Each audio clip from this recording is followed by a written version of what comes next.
Well, you're going to continue to be frustrated because we're not moving away from the criminal justice topic here. We do have another cop-specific story, which is actually near us in Maryland, which is an exciting story.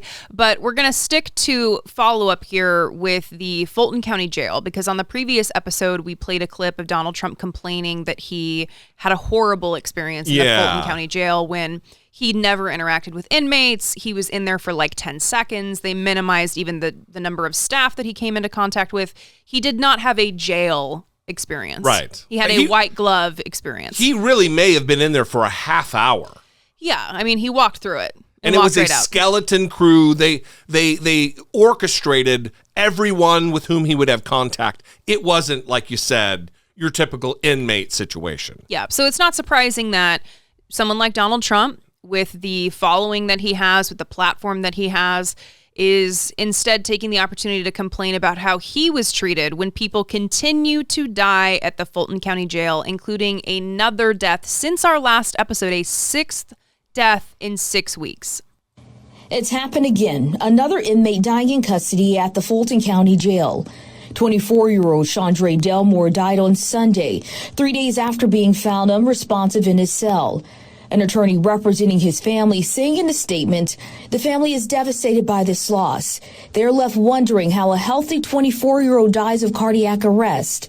We are committed to doing whatever is necessary to help his family get the answers they deserve so they can begin to grieve. Dollemore was arrested on April 1st for burglary and obstruction of law enforcement charges and held on a $2,500 bond. His death continues an alarming trend at the Rice Street Jail. Since August 1st, an inmate has died every week. You can't sugarcoat it. We have a problem in our jail. Chairman Rob Pitts says this is a problem the county needs to address. The question now is, what do we do about it? And their top priority is cutting down on overcrowding at the jail. That's what the board is focusing in on now. Pitts says the county is considering moving inmates out of the jail to different prisons, one in Georgia, the other in Mississippi. Which theoretically should mean that the sheriff, who is responsible for the jail, he and his deputies should be able to manage better a reduced number of inmates. Pitts says the county must also answer, why is it overcrowded?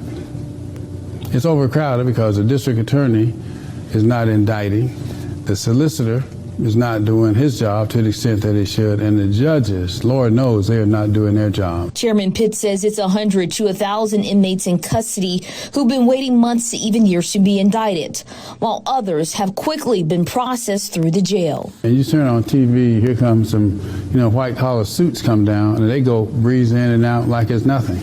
Your loved one, local, just sitting there. People are getting pissed off, period.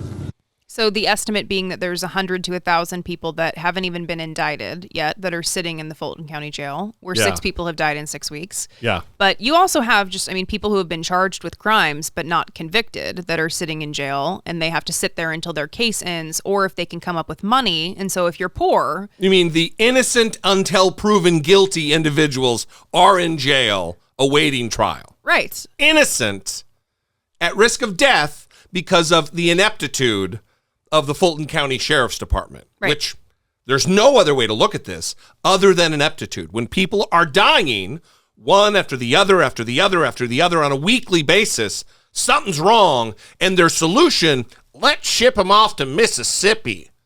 Yeah, that sounds like it's going to work great.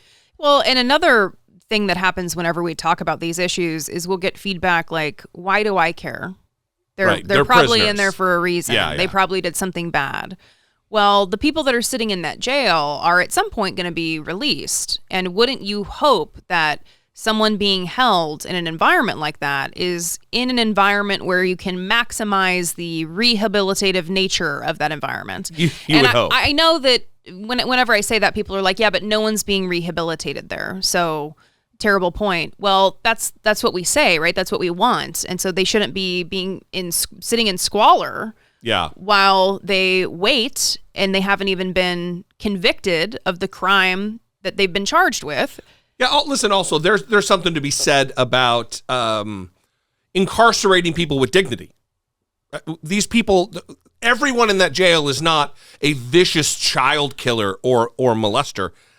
A lot of these people are, robbery or shoplifting or DUI, things that shouldn't incur the death penalty or risk of death.